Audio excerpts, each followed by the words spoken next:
Bom dia a todos, espero que estejam todos bem. Aqui professor Paulo Silva.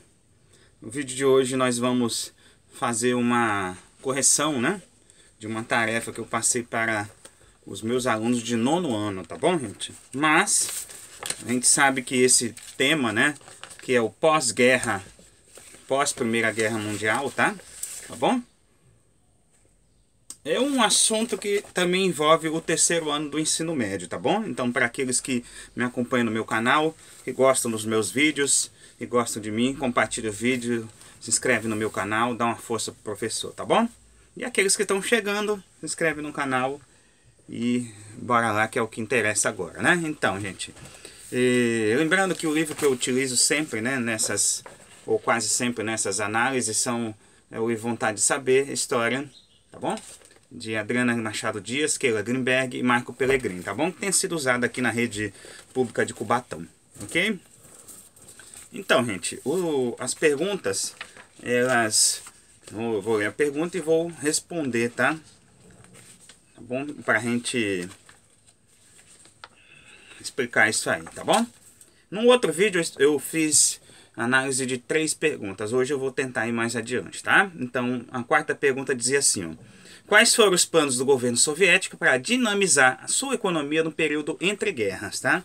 Então a União Soviética, como a gente sabe, era uma economia planificada, tá? Então por isso a União Soviética adotou os chamados planos quinquenais, feitos de 5 em 5 anos, que estipulavam metas de desenvolvimento aos setores considerados prioritários. Então, por exemplo, você fala produção de energia elétrica, máquinas pesadas, armamentos, mecanização da agricultura. Então tudo aquilo que estava atrasado, antes, eles recuperaram durante esses planos quinquenais, tá bom? Certo? A quinta pergunta dizia assim, ó: o que foi o keynesianismo? Em que sentido essa teoria rompeu com o liberalismo? Então hoje em dia a gente está numa época que muitos países do mundo caíram na besteira de entrar no liberalismo de novo, que é a ausência do Estado, tá? As populações mais carentes quebram a cara nesse tipo de sistema, tudo bem, gente? O keynesianismo é o contrário, do liberalismo, ou pelo menos não vai muito nessa linha, do liberalismo, tá? Então o que ele faz? Ele faz uma crítica à teoria liberal, até então que era dominante, hoje em dia voltou a ser, no nosso país, defendendo a participação mais ativa do Estado na economia. Então, o Estado passa a intervir na economia no sistema do keynesianismo, tá bom? Na execução de políticas públicas, econômicas no caso, além do direito dos trabalhadores ao pleno emprego, tá? Esse é um ponto-chave. Então, se trabalha, consome, Essa é a lógica do keynesianismo, sendo obrigação do Estado estimular a iniciativa privada, criando condições para o aumento das contratações, tá bom? Então, se tem emprego, segundo a teoria do keynesianismo, os trabalhadores acabam ficando mais tranquilos para poder consumir mais e a economia começa a girar mais, tá bom? Que não está ocorrendo no Brasil hoje em dia, porque a gente está na ideia do liberalismo, muitos políticos, muitas pessoas por aí, coisa que nunca funcionou em lugar nenhum do mundo, Mas a gente está seguindo essa vertente. E aí tá aí o desemprego, tá bom? Nos Estados Unidos da época, então, foi implantado o keynesianismo, tá bom, gente? Que serviu de exemplo também para os países europeus durante muitos e muitos anos. E aí, a partir do final dos anos 70, início dos anos 80, é que voltou essa onda do liberalismo, tá bom? Chamado, a partir então, de neoliberalismo, principalmente, através do Ronald Reagan, presidente americano, e a Margaret Thatcher, que era primeira-ministra, da Inglaterra, tá bom? Beleza? Bom, vamos para a sexta questão. Como se chamava o programa de reformas lançado pelo presidente estadunidense Franklin Delano Roosevelt? Como deveria funcionar esse programa, tá?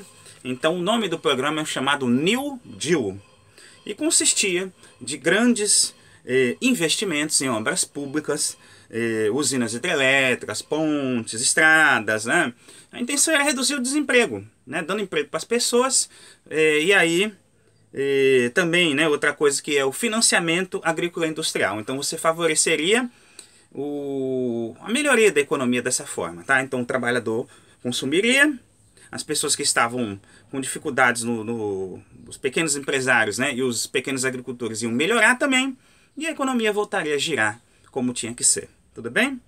O chamado New Deal, tá bom? E a sétima questão dizia assim, ó, defina o que foi o welfare state, né? Que seria o welfare state? Seria o quê? Medidas que tinham como objetivo conter o avanço do comunismo por meio da intervenção dos poderes públicos nos mecanismos de produção, aumentando a transferência de renda para os setores mais carentes da sociedade. Entendeu, gente? Então, assim, o welfare state, conhecido também como estado do bem-estar social, ele meio que barrou o avanço do comunismo em países capitalistas que estavam com dificuldades econômicas. Então, quando a gente fala de um Estado que intervém na economia, que ajuda o trabalhador, muito pelo contrário do que alguns idiotas falam por aí, não tem nada a ver com o comunismo. Na verdade, ele afasta de vez risco de revoluções sociais, de problemas sociais mais graves, porque aí a pessoa empregada não vai querer fazer revolução, entendeu? E foi isso que os americanos sacaram naquela época, lá nos anos 30, tá bom? Com o chamado welfare state, que foi implantado também nos países da Europa, tirando a União Soviética, que era um país comunista. Tudo bem? Beleza? Então, haveria a famosa transferência de renda, né? Que a gente tanto fala, tá? Vamos para a oitava questão. Explique o que é o fascismo, né? Então, o fascismo é uma coisa realmente pavorosa, né? Vou dizer assim, tá? Que é uma ideologia que surgiu na Itália e foi defendida por um sujeito chamado Mussolini, tá? Benito Mussolini. Tá? Os princípios básicos do fascismo são a solução dos problemas através do nacionalismo, então até um ódio ao estrangeiro de certa forma, né? Que é a chamada xenofobia, o racismo, tá? A militarização, todo mundo fardado, governo autoritário que bate na mesa, né? Enfim, expansionista, ou seja, não respeita o território do outro, e o corporativismo, que seria o quê? Os sindicatos dos trabalhadores passam a ser dominados pelo governo, né? Então são corporações, por isso corporativismo que controlam o Estado, né? Tá bom? Melhor, corporações que são submetidas ao controle do Estado, tudo bem? Onde participavam operários e patrões. E aí, claro, né, gente? Vai se favorecer sempre os mais poderosos, tá bom? Certo? E aí você evitaria o risco das greves, dos movimentos sociais e por aí vai, tá? Haveria um controle. Tudo bem? Aqui no Brasil, o que mais se aproximou, gente, em alguns aspectos, tá? Não dá para você dizer que era fascismo, tá bom? Sempre bom lembrar. Foi a época do Estado Novo do Getúlio, tá bom? Eles tinham a Constituição que ficou conhecida como uma polaca, que é um outro assunto que a gente vai ver depois. Tem alguns princípios do fascismo ali embutidos, tá, gente? Tá bom? Mas não é exatamente um fascismo. O governo do Estado Novo era um governo autoritário, mas não necessariamente fascista. Tudo bem? E o nazismo, né, que é a nona questão. Explica o que é o nazismo. Então o nazismo é muito mais conhecido que o fascismo, né? Enquanto que no fascismo eles usavam o feixe de varas, né? Por isso vem de fatio, que seria um conjunto de varas que seguravam a machadinha do Império Romano. No nazismo você usa a suástica, né? Que é bastante conhecida nos movimentos neonazistas de hoje em dia, tá? Que foi uma ideologia nacionalista alemã que primava pela centralização do poder, que nem lá na Itália, né? E a perseguição de determinados grupos sociais, tá? Então lá era mais aprofundado, né? Esse ódio aos diferentes, tá, gente? Então, judeus, ciganos, homossexuais, deficientes físicos, deficientes mentais, né? E por aí vai. Eles eram todos perseguidos, principalmente os judeus, tá? Que eram acusados de serem os problemas da Alemanha, tá bom? Foi propagada principalmente pelo Partido Nacional Socialista dos Trabalhadores Alemães, né? Então, Partido Nacional, né? E aí virou nazista, né? Na língua alemã, tá? E por Adolf Hitler, né? Que era o grande mentor, né, desse partido, o homem do bigodinho, né? Igual a Chaplin, na época, curiosamente. Enfim, o nacionalismo do nazismo pregava o que? Ideias racistas, tá? E a necessidade de uma predominância na raça ariana, que seriam os brancos alemães, né? Vou dizer assim, perseguindo, como eu acabei de falar, judeus, ciganos eslavos, que são os russos. Olha que coisa curiosa. Os russos eram brancos também, mas não eram da raça ariana, que eles consideravam a raça germânica, tá bom? Homossexuais, entre outros grupos que eu falei agora há pouco, tá bom? Então, o nazismo eu sempre cito como algo que é inominável, na verdade, né? Algo que não tem comparação na história da humanidade, tá, gente? Tá bom? Por isso que a gente deve sempre se afastar de ideias desse tipo, tá bom?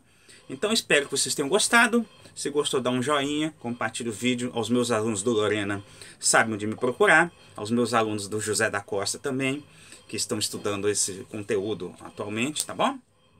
E até a próxima, se Deus quiser, gente.